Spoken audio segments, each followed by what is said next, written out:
was formed outside the United States, the only bomb group of World War II, of the 40 bomb groups the 8th Air Force had to be formed outside the United States.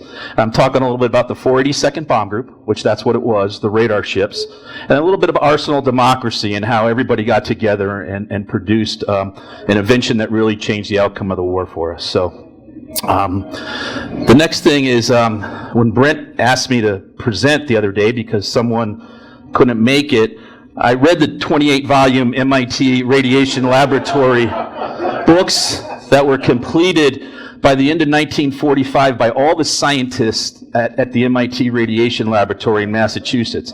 That's a copy of their patch that they wore. I really want you to focus in on those circles because we're going to come back to them, those 8 concentric circles there. But the MIT Radiation Laboratory is a little-known subject about the war effort of the United States. And we have an expert, Brent did trick me in all seriousness. We have a professor from Georgia Tech here, Cy, who is an expert in radar and physics. So if there's any questions at all that I'm going to skim over very quickly, Cy, I ask for your help in any questions that I can answer about H2X radar or H2S radar going forward. So thank you for being here. A couple other things. In my father's collection, there was some radar manuals that were given to him by his Radar Navigator, or his Mickey Navigator, Al Engelhart. So I read through those documents. It could make no sense whatsoever of a lot of it. But I will tell you the running theme in all of it was, this is restricted, this is top secret, you cannot share this with anybody outside the United States Army Air Force personnel. So I have those documents. I'd love to bring them for show and tell someday, but they're little known and little known about. Where I got most of my information for today's presentation, very quickly, is from the men that flew the Pathfinders. I was fortunate enough to meet 6 of the 10 members of my father's B-17 crew that flew the radar ships. I also, in the middle there, you'll see a gentleman standing next to my father, 2 white shirts. My father's on your right. That's Fred Rabo. I'm going to talk a lot about Fred Rabo. Fred was the gentleman that flew the first Mickey ships that were built in Rome, New York, from MIT, from the Rad Lab, and flew them overseas to participate in the war. Fred is the one that coined the name Mickey, and I'll get into that in a minute. Roger Freeman, you see up there in the top right, had the opportunity to meet Roger Freeman, who wrote the book on the Mighty Eighth and did a lot of work on the radar ships, as well as some of my other father's crewmates, including his bombardier, Marshall Thixton, his tail gunner, Hoppy Sowers, who never flew again after he landed in Hartford, Connecticut, in 1945, and Stuart Whitman, who was a radar engineer. They did a lot of work in writing the book Bombs Away. That's the memoir of my dad's crew that my father ended up actually publishing when the 2 guys died prior to its publication. So it talks a lot about radar and the Pathfinders. Setting the stage. Britain was at war in 1940. It was the middle of the Battle of Britain. And Britain had its back to the wall. So Prime Minister Churchill, he had a bunch of scientists there, and he wanted to get the United States involved. And very briefly, he thought that if we were to share our British secrets with Franklin Delano Roosevelt in the U.S., that maybe we could entice them to get into the war. Their back was to the wall. They were afraid they're going to be invaded. And he also thought, I don't want my secrets falling into German hands. So if I could get the U.S. industrial complex to build these radar units, to share our secrets on jet propulsion, on missiles, they were way ahead of the United States in the development of scientific research in the areas of radiation. There's so many people that were involved. Churchill, when he talked to FDR said, no, it was an election year. The vast majority of the American public doesn't want to get involved. But FDR, deep down, from what I read, wanted to get involved because he needed to know that if the Germans invaded, there would be no launching place for us in the future to attack the continent and get rid of Hitler. So they had a very sophisticated, in the Battle of Britain, they had their chain home network, their British radar system that they had built. This is what won the Battle of Britain. They were able to dispatch fighters to the main bomb groups coming over across England. So these giant towers were built using radio waves, VHF, UHF, and they had a command and control system, which if you go on the tour for the museum, you'll actually see that room at Uxbridge in England. It's still there, 76 steps down, fully intact, how they manipulated their Spitfires and Hurricanes to intercept the Luftwaffe, the Henkels and the Dorners coming overseas. They were grossly outnumbered. It was also known as the Dowding system. The Dowding system was for the Chief Air Marshal, Marshal Hugh Dowding, who was in charge of the entire RAF. So another thing, radar actually saved Britain in the Battle of Britain, and the skill and bravery of a lot of pilots. I don't want to underestimate that. Scientists and politicians. You'll hear a lot about how this really came about. Prime Minister Churchill really wanted the U.S. engaged. He had, had actually radar invented in England by Sir Robert Alexander Watson Watt, and he also had Sir Henry Tizard. So he sent a famous mission with all the British secrets in a briefcase called the Tizard Mission to the United States in September 1940. Right in the middle of it. Right in the middle of the war, they took a ship over, and they met with scientists, they met with dignitaries, they met with Harry Stinson, Secretary of War, they met with the gentleman here on the bottom middle that really, David Craigs, which I'll talk a little bit about later, but he was a junior fellow. There was a gentleman named Alfred Loomis. There's so many people I could talk about, but that's a separate presentation. But they got involved, and I will tell you that when he shared the secrets, our American scientists were just like, oh my God, these guys got a lot going on here, and I really think we have an opportunity to build on this. They shared all their secrets: proximity fuses, radar, ground-to-air radar, air-to-air radar, jet propulsion was another big thing the Brits had. But they went all around the country, met with executives at Bell Labs, General Electric, Westinghouse, Emerson, so many things that they did. And this Tizard mission actually had the scientists in the United States go back to our government and say, we have got to put something together now, because we are going to soon be at war, and we need to be one step ahead with technological advances when it comes to warfare. So the prize of all this, and I'll keep coming back to this a little bit, was this device right here. Does anybody know what that is? Magnetron, right. The cavity magnetron.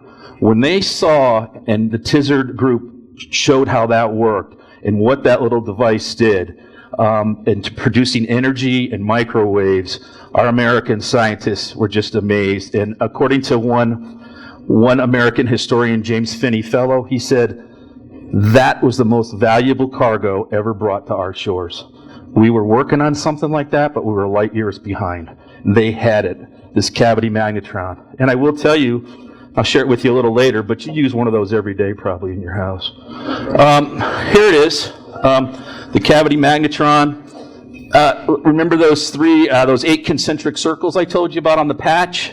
You'll see them there. Now, I cannot explain to you in any way what happens from a physics perspective inside that cavity magnetron. So Brent will take you through this slide. Brent?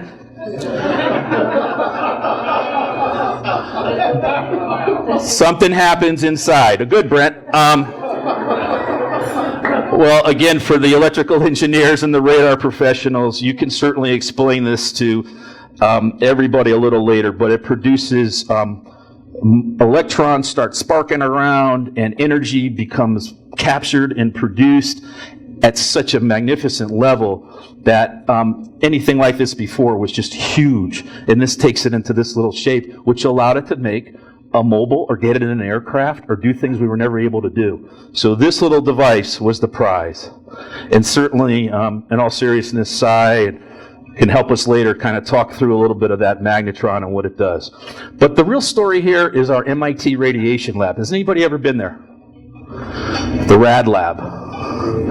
Yeah, well, it kind of no longer exists. Well, it's actually the Lincoln Energy building now, but the Rad Lab, our scientists got together, and anyway, Vannevar Bush, the scientific advisor to President Lincoln at MIT, and James Cohen, president of Harvard, said, we need to do something with this cavity magnetron and all this technology. So they established the radiation laboratory at MIT campus. It was called Building 20. It was top secret, and this was in November 1940. We weren't even in the war yet. And they started to say, we got to put this stuff to work for us. And there's another gentleman named, if you ever want to look up a guy named Alfred Loomis, Tuxedo Park. He was just an American billionaire that loved to work on electronics and radar, and he helped in the war effort too. So they did all kinds of things. I can't underestimate to you what the Rad Lab did. They worked on radar units, a B-24 with a radar-mounted gun set for its tail. Way ahead of their time. They worked in the lab night and day, and they just continued to produce all kinds of electronics, air-to-ground radar for the Army, just a million different things. And back then, as you know, everything was used big, heavy vacuum tubes. Anybody remember the tube testers at Woolworths, or we had to go and plug in the tubes? Everything was vacuum tubes back then. The transistor hadn't been invented. So tons of work going on night and day at the Rad Lab. And again, that's a subject for a whole other presentation. But really, my focus today is going to be on radar in the 8th Air Force operations. No mission, I think you all know, you've heard it before, no mission of the 8th Air Force was ever turned back due to enemy fire, flak, or German fighters. They continued on. They flew the mission as briefed. However, that can't be said of weather. Weather forced more aborts and more changes to plans for the 8th Air Force than anything over the European continent. That's like a 10-10 cloud cover there. And the Norden bomb sight, our best weapon, a great thing, our bomb sight, needed visual recognition of the target. And through cloud cover that high, you couldn't see it. So European weather did not cooperate. In fact, it was said that during 42 to 43, it roughly could fly 2 or 3 missions a month in the winter where they had visibility. So we were really hampered and forced on the ground. I think everybody knows these three. This is where the pressure really began. This is obviously Hap Arnold, who was our chief of all air operations, both in the Pacific and the European theater. And there's Dutui Spots and Ira Aker, our commander of the 8th Air Force. Now remember Ira Aker, the big thing is Ira Aker took 7 men from Savannah to England in no planes, right? Well, I want to tell you, one of those folks on that plane, if you look at the gentleman standing second from left, is a gentleman named Colonel William Cowart. He was one of the original 7 that left Savannah. He flew in the 305th Bomb Group. He was a squadron commander, commanding officer. He was lieutenant when he went over. And he ends up becoming the one, how are we going to solve this problem of building a bomb group? So Aker actually requested him, and along Cowart came back, and they got together with several folks, and they said, we're going to build a bomb group outside the United States using this new radar technology. And that's basically the synthesis of the 482nd Bomb Group. And this was a major undertaking. No one had ever done it before. So they established 4 bomb squadrons, the 812th, the 813th, the 814th, and the 36th Bomb Squadron at Station 102 in Alconbury, which is just north of Cambridge, on August 20th, 1943, right in the middle of hell breaking loose for the United States 8th Air Force. Tremendous losses. Precision bombing wasn't really working that well. Aker was under tremendous pressure. Aker wanted more planes, more men. Things were getting diverted. There was so much pressure, they decided to stand up a bomb group. And this is their story. If you look at each of those squadron patches, you'll notice a similar pattern. They all had like a lightning bug or a candle or a lantern. They lit the target for the rest of the 8th Air Force. And you'll see that last one with the eagle holding down the electric bolts. That's the 36th Bomb Squadron, otherwise known as the Squadron of Deception. That was built as a radar, RCM, Radar Countermeasures Unit. They flew B-24s and jammed the signals of the German 88 millimeters, caused all kinds of issues, state of the art. That RAFU stands for Radar All Fouled Up, is their thing. Interesting thing about this bomb group, they never had a bomb group patch.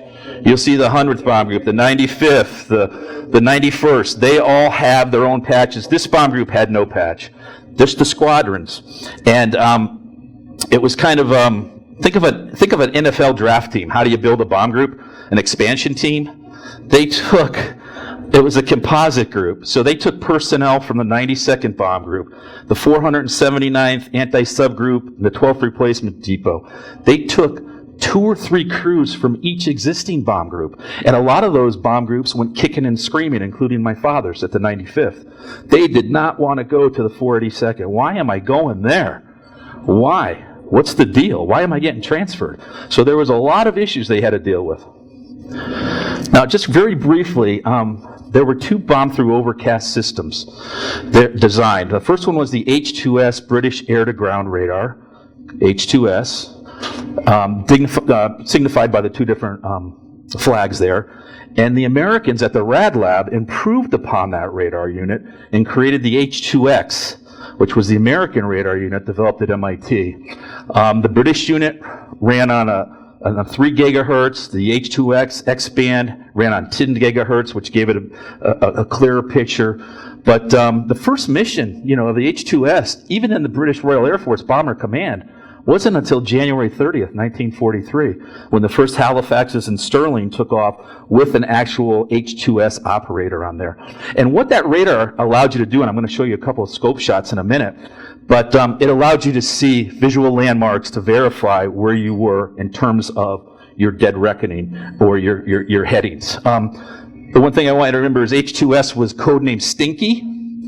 And there's a little bit of a debate on Stinky. The British said it meant home sweet home. The Americans meant it never worked right. It was Stinky. Taken right from my father's crew. And they flew the H2S Stinky. And then there was H2S Mickey, which I'll talk about in a second. But that first went into combat on American B-17 on November 3rd, 1943, on a mission to the port of Williamshaven. All right. This is an H2S Stinky version. It was March of 1943. Ira Akers under so much pressure, he tells Bomber Harris, I need to get a couple B-17s equipped with this H2S radar modification to help me bomb through the clouds. The British say, sure, let's bring one up to Great Melbourne. And he sent 4 people and 8 planes up to Melbourne, where they were completely refitted with this H2S radar. You can notice under the nose, you'll see a big kind of underlying structure, fiberglass. That's the radar dome, where the antenna was. And that's the H2S radar configuration. The Americans called it the bathtub. And this wasn't simple. This was very difficult, because what they learned was when the Americans went up there and started flying this thing, it completely changed the aerodynamic and airflow over the pitot tubes, the way it handled, center weight and balance. These things weighed 700 pounds all in. All the mechanisms that were needed, and it wasn't just the antenna underneath. There was a bunch of electronics. So, again, it had a plastic cover, and it was shaped. Now, the Major Fred Rabo, who I talked about, I showed you a picture of him with my dad before. He was the one that was recruited by Cowart, Lieutenant Colonel Cowart, who he flew for in the 305th Bomb Group. You come work with me. I need a guy I can trust. I need a proven pilot. He came and went back to the States with a group, and he walks out to the airfield, and he sees this H2X system hanging underneath the dome, the underbelly of the front nose of the plane, and says, geez, God, that looks Mickey Mouse. And that's how it stuck. They called it Mickey, codename Mickey. So that was the story of Fred Rabo. And I'll tell you a little bit more about Fred in a minute, but he coined Mickey. So Alconbury got a lot of attention. My father met the King and Queen of England there. He met Ira Aker. He met all these radar people, including the one gentleman. These is obviously the gentleman that Sir Robert Watson Watt on the far right, and that's David Craigs standing next to him. Second one in from your right, David Craigs. David Craigs will come back to in a minute, because he was an amazing proponent. He worked directly for Stenson's Secretary of War. So the 8th Air Force, and these were commanding officers of High Wycombe in the middle. That's Colonel Garland of 8th Air Force Command at Pine Tree. And then you had the gentleman that reported directly to Winston Churchill at the time. I'm trying to remember his name. Lord Cherwell. So again, one thing I do want to share with you, the first H2X Mickey sets under the nose, you see in the picture under the nose, that was retractable too. But later on in the war, as it became manufactured by Philco and Bell Labs and Westinghouse under contract and General Electric, They ended up on the B-17s being manufactured at Douglas, Lockheed Vega, and Boeing, and were put where the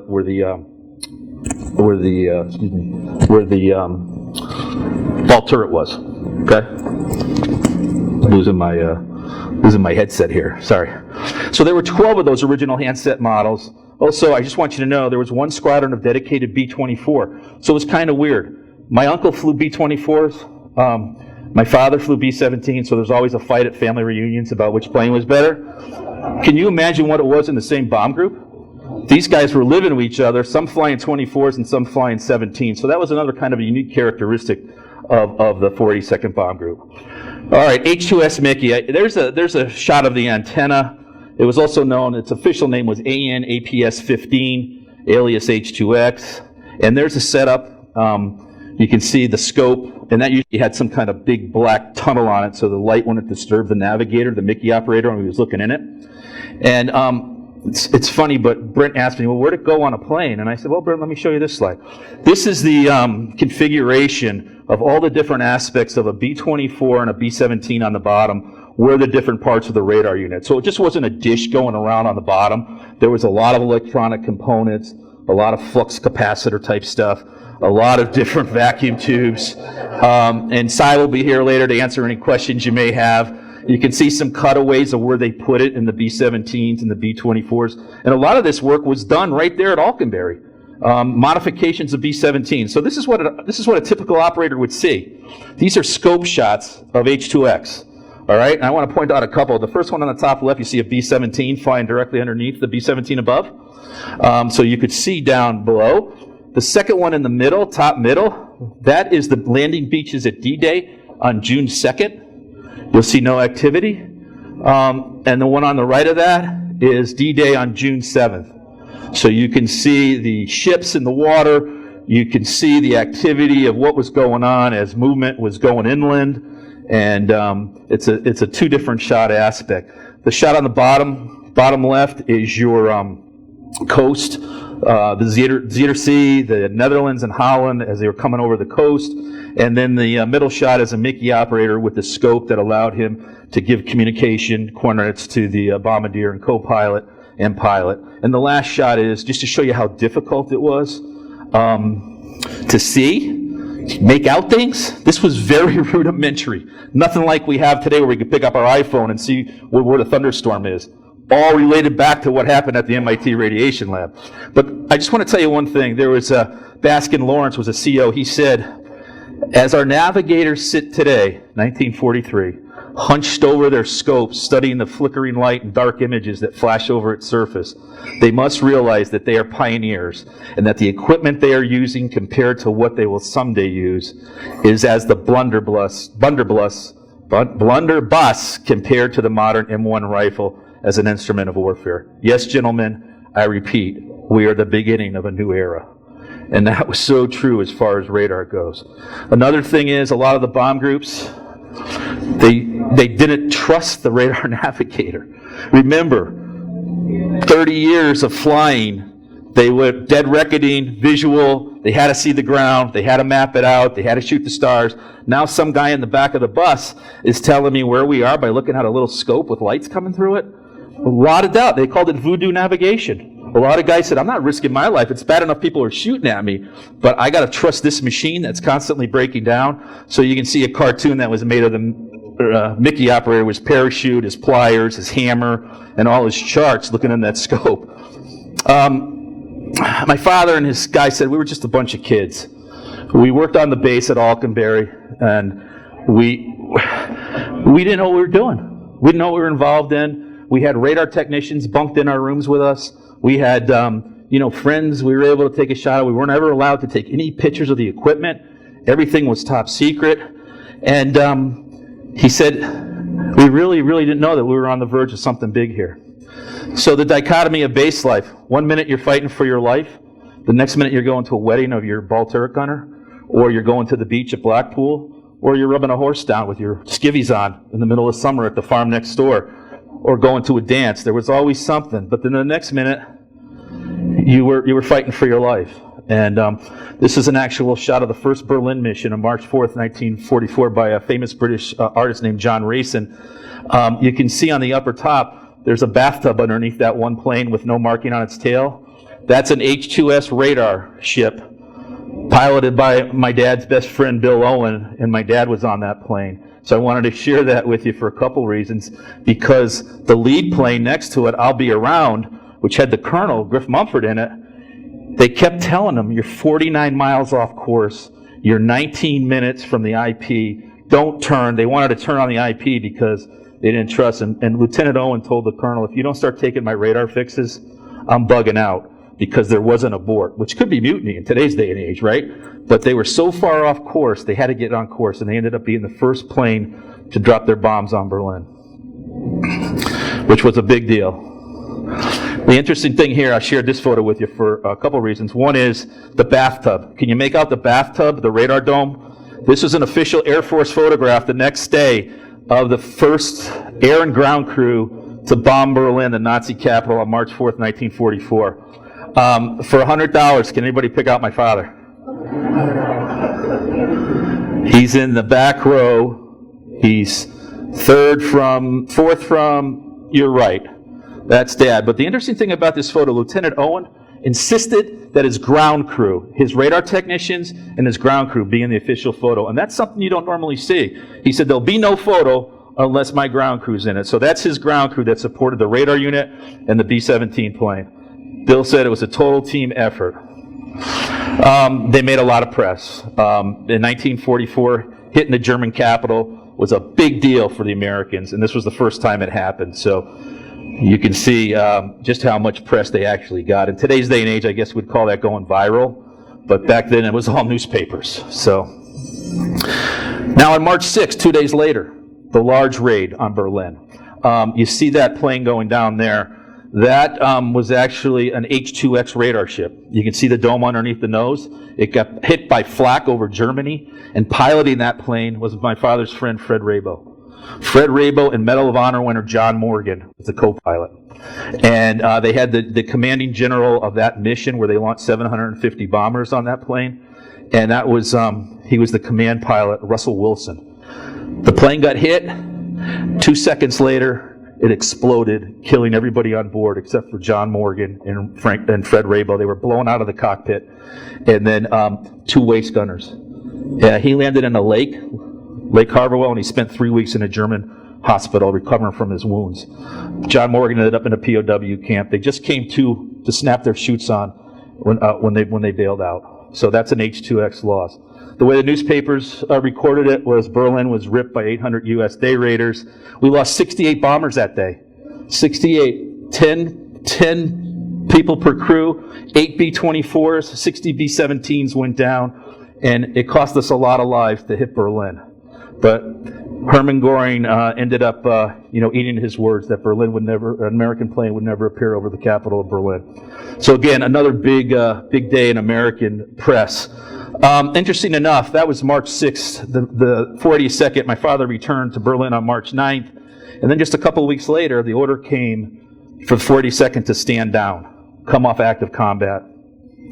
They became a radar base, a training base.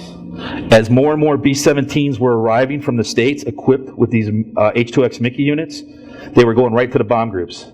So they trained the navigators from each of these groups on how to read the systems, what to know, how to repair them, how to fix them, what to look out for, and it became a training base. And they also continued research on several other things. OBO, you've probably heard of, Eagle, H2X, H2S, Eagle, RCM radar, and so on. So they became a training base for the rest of the war. Interesting fact, H2X was also used on the Enola Gay. That's the Enola Gay. It was an improvement over the H2X set. It was an APN 13, I believe. But that's actually the set as it appears today. And there's the installation on the B-29. Now, interesting enough, it wasn't used on the day of Hiroshima, but the radar, man, when the first shock waves came up, the radar unit was totally crushed, went out black. If you read the Enola Gay history. So the arsenal democracy, look at the radiation lab, never gets its due, nor do the corporations that put a lot of these things together, these magnetrons. Bell Labs produced almost I think it was close to 1 million magnetrons during World War II. They really showed off these radios these radar units starting in 45. That's a picture of truckloads of radar units at the Rad Lab being prepared for shipment to the different plants in the USA. And there's Debbie Jordan, who had how you had your radiation laboratory button, and it was very secretive of what was going on there. Philco began running ad campaigns to let the Germans know, you can't hide. We have radar. There's no escape. You can see Hitler and Mussolini and Tojo looking underneath the finger of radar. And then they also developed the thing, Mickey, the secret radar bomb site built by Philco. So the Americans started to publish these in Life magazine to let folks know. But summing it up, I'm going to wrap it up here very quickly for y'all. Appreciate your time. The radiation lab, continued to develop microwave technology. Their inventions included airborne bombing radars, shipboard search radars. They did a lot of work for the Navy, harbor and coastal defense radars, gun lane radars, ground-controlled approach radars for aircraft, blind landing, integrate friend or foe beacon systems, and long-range navigation systems. So it wasn't just H2S Mickey. There was a lot of work going on. Some of the most critical contributions to the radio age were the microwave early warning system, which helped with the V1, nullifying the effect on the V1 bombers, the ballistic missiles hitting London, the bomb through Overcast.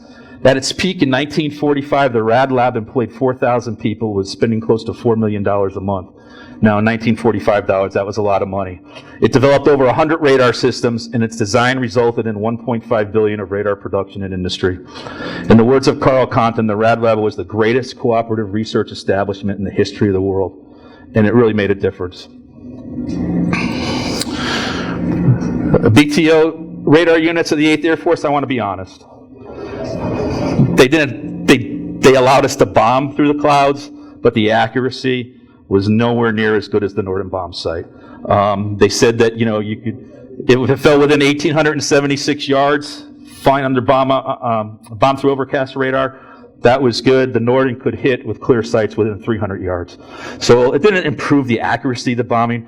And let's be honest, as more and more studies come out, strategic precision daylight bombing never really worked as it was sold to the American public, that you could hit a pickle barrel at 25,000 feet. But it did help bring the war to an end through just constant bombing day and night, with the British at night and us in the morning. The 482nd motto, which I thought was good, and it was one of the things that the veterans always said of the 482nd. We led, we fought, and we taught. And that's a motto on a plaque over in Alconbury, England, dedicated to the 482nd Bomb Group. Rad Lab shut its doors on December 31st, 1945, with most of the staff returning to academia and to private corporations. It said that the atomic bomb only ended World War II, that radar won it. And that's a pretty strong testimony by a gentleman, if you ever want to read a good book, The Invention That Changed the World by Robert Brudy. One last footnote for y'all. I said, you probably use a cavity magnetron every day and you don't know it. But the cavity magnetron,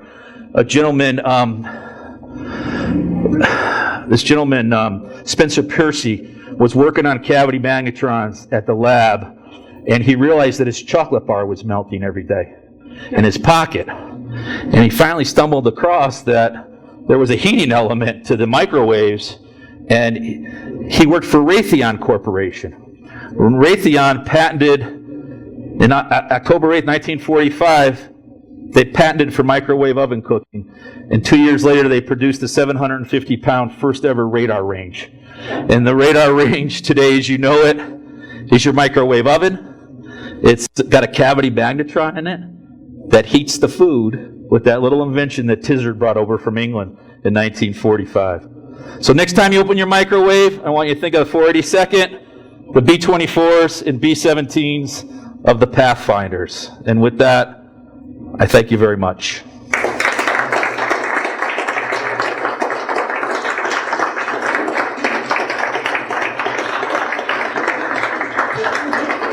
Any questions for Cy on H2X, H2S? So any questions? Yes? I have my dad's first cousin, who was part of the Navigator, shot down over Germany and in a forest, prisoner of war camp.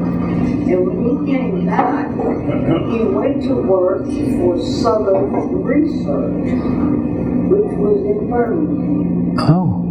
And the family story is that he actually was very involved in getting the Patriot missile stuff ready to go. Up and running. Is there any way to research that?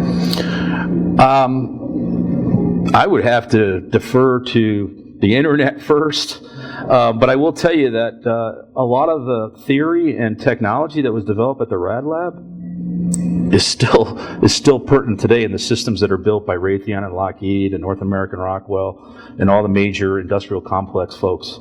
So yeah, you could probably look that history up. I don't know if it's in a book anywhere. Yes? Did your, I don't know if you told me or not, but did your dad talk much about his experiences on the mission? Not until later on in the 80s, when his crew and him started to get together. That's the first time he opened up. I knew that in his bedroom, on the bottom of his bottom dresser, there was a huge scrapbook, but never had heard about it, talked about it. I was looking for Christmas presents, and I found it there as a young lad, and I started opening it up, and I saw these planes and these pictures of different men in uniform. And, you know, he'd always say, "Yeah, I was in World War II. I just did my job." It was very low key. But when he started to talk about it, he said there were, you know, you were always afraid.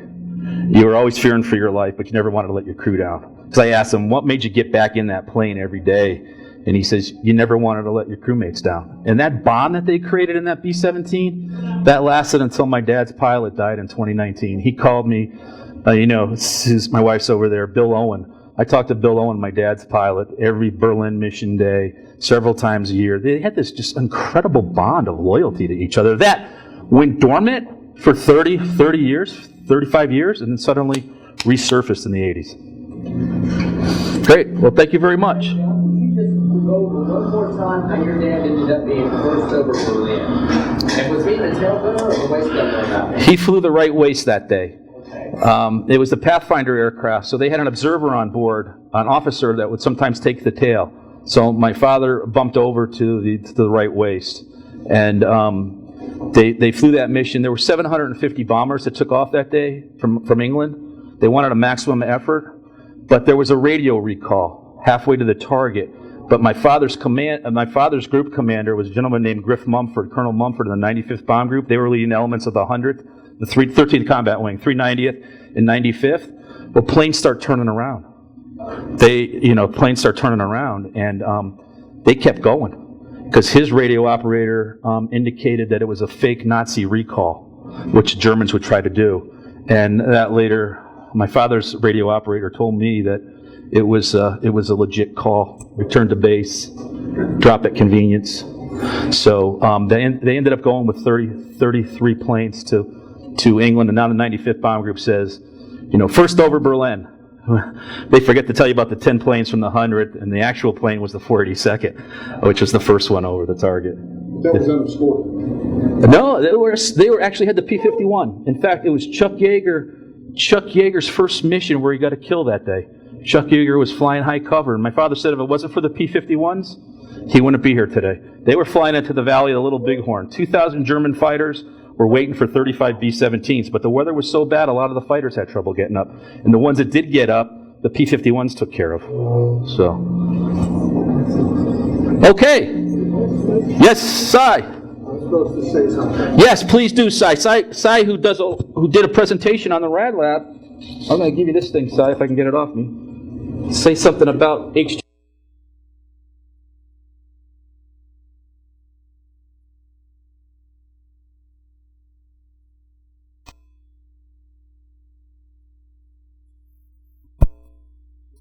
Behind you. Yeah, you can put it behind your ear.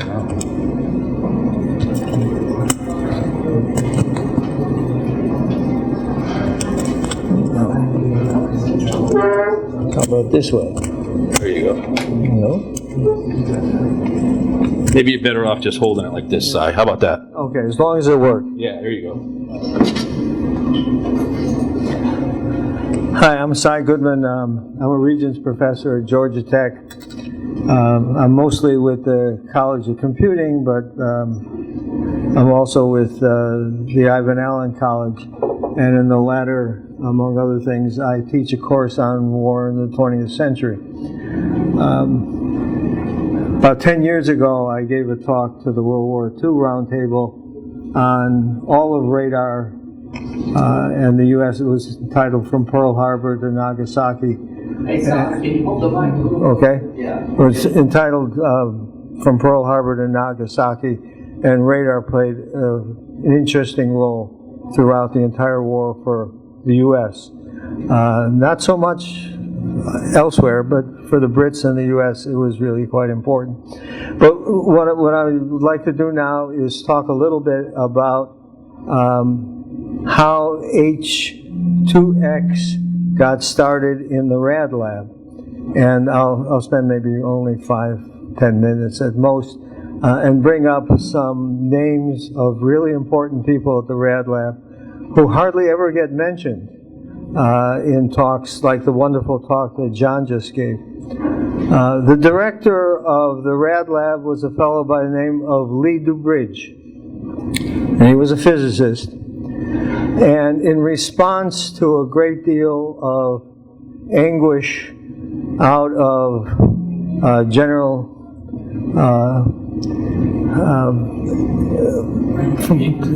Aker and all sorts of people above Aker who were putting a great deal of pressure on the 8th Air Force, on U.S. bombing strategy, which was precision daylight bombing. Okay? And the results were terrible. By early 1943, from President Roosevelt on down, there was concern the 8th Air Force was having trouble finding targets, much less hitting targets. And as John mentioned as part of his talk, the circumstances were such that they could do nothing in that regard if there were any clouds or the weather wasn't perfect. And so they could really try to meet this precision daylight bombing mission about 2 days, 3 days a month. Okay? And this was totally unacceptable. So they go to the Rad Lab, among other places, to try to come up with some ideas on how this could be fixed. And Lee Dubridge, who was the director of the Rad Lab, called a meeting on February 16th, 1943. And there were about 20 people there. And in addition to Dubridge, I'll mention 3 other people. One was Isidore Rabi, who was the director of research for the Rad Lab. A third was Norman Ramsey, who had just finished his PhD under Rabi at Columbia, a very young guy. And the fourth that I'll mention of the 20 or so who were at this meeting was a fellow by the name of George Valley. And the issue was, what can we come up with regard to radar that would help the 8th Air Force basically do something beyond the virtual nothing that they were doing up to this point. And so the key issue was finding the target and doing so much more frequently than 2 or 3 days a month on average when they had good weather. Okay? And one of the interesting aspects of this at this point, Ramsey, this young fellow who had just finished his PhD, was the liaison with the Army Air Forces in Washington for the Rad Lab. And he repeated the mantra of basically a mission statement of precision daylight bombing. And after dutifully echoing that, he basically said he didn't think it was possible. And they shouldn't be held to that. And they should really start thinking in terms of what could they actually accomplish that would be a lot more than the situation as it existed by then, February 1943. And the conclusion was that probably the best thing we could do in terms of resolution of the potential target area was to take the 3-centimeter microwave magnetrons, make that the basis rather than the 10 centimeters that were basically being built into the H2S. And that difference in resolution would be enough to actually make out parts of cities. Okay? I mean, the 8th Air Force was having trouble finding cities, much less parts of cities, much less targets within those parts of cities to accurately bomb. Okay? Norden bomb site notwithstanding, by this point, most people who were really serious about this realized that the Norden bomb site wasn't worth a damn. Okay? In spite of all the hoopla and what have you about it. Okay? So, the issue is going to be, there's going to have to be some form of area bombing, not precision bombing. And how can we make the most of finding the target? And the formations that were being put together of hundreds of B-17s or B-24s or what have you, or Lancasters actually for the British who were trying to do things at night. And when you actually think about those formations, they were actually a 3-dimensional rhomboid that covered about a cubic mile of airspace. So you had a cubic mile of airplanes flying off from England looking for a city. And they were having trouble finding it.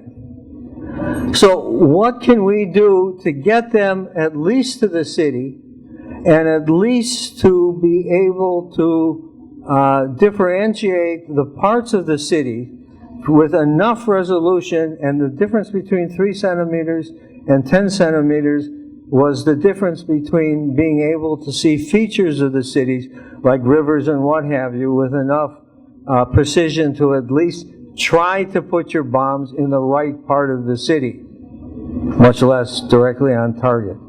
Okay? And at this point, again, February of 1943, the idea of H2X was born. And the fourth fellow that I mentioned, George Valley, actually became the leader of putting this all together. And it is to their great credit, okay, this became a priority for the Rad Lab, who had before this been doing all sorts of other things, and after this was going to continue to do all sorts of things. But these 4 people were really critical to developing the H2X. And they managed to do it, and going back to John's statement about the first use of this in combat was in November of 43. So between February and November of 43, they actually put this thing together. This was a non-trivial thing to put together, believe me. And all these people who usually virtually got no credit, certainly compared to the other scientific groups that were better known, those who developed more kinetic weapons, not to mention at least the atomic bomb. But they put it all together in that period, and it was operational, and it did what it was supposed to do. They could actually differentiate parts of cities, and they could identify cities. Okay? I mean, the whole situation was so pathetic in February of 1943 that we had cubic miles of heavy bombers running around Europe, not really knowing where the hell they were going. Okay? I mean, that is absolutely pitiful. And these people deserve credit for doing this. just a couple last statements here about what happened to some of these people. To bridge, all these people were physicists, by the way, not electrical engineers. There were electrical engineers at the Rad Lab, but the real drivers out there were the physicists. DuBridge would go on after the war to become president of Caltech, where I knew him as a student. It's a tiny little place. So you bump into the president and you say hi and what have you. And he was president of Caltech for about 20 years before he was tapped in 1968 to become President Nixon's science advisor. Isidore Rabi, who was going to win a Nobel Prize in 1944, was really the first of the Rad Lab people to win a Nobel Prize. There are going to be a whole bunch of others who were going to win Nobel Prizes much later, but who really cut their teeth at young ages at the Rad Lab. One of them, and Rabi, by the way, is one of the great unsung heroes of the development of American physics into the premier, if you like, physics country on the planet from the 1930s onward through the rest of the century. Ramsey, who was Rabi's student, would leave the Rad Lab and go to Los Alamos, where he became the director of sort of the weaponization group for the atomic bombs, and his personal thing was the weaponization of the plutonium bomb. And he went off to Japan with Fat Man because he actually developed the weaponization of the plutonium bomb and made sure that everything worked right when they loaded that bomb onto the B-29, and everything did work right. One of the other people at Rad Lab also went to the Manhattan Project of Los Alamos and weaponized one of the other bomb.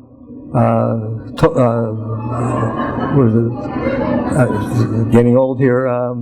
Little boy, and that was Louis Alvarez, who was one of Ernest Lawrence's students. A whole bunch of people out of the Rad Lab whose names never get mentioned when they talk about the Rad Lab in the war would go on to also win Nobel Prizes in physics. And they were as illustrious a group as, frankly, the people who came out of Los Alamos. I just am in a business now, as I think John is for the people he talked about, of trying to at least help get these people remembered because they have been forgotten. But this particular group went on to do all sorts of things for U.S. science for the rest of the century. I actually got to know Rabi as a student. I was also a student at Columbia.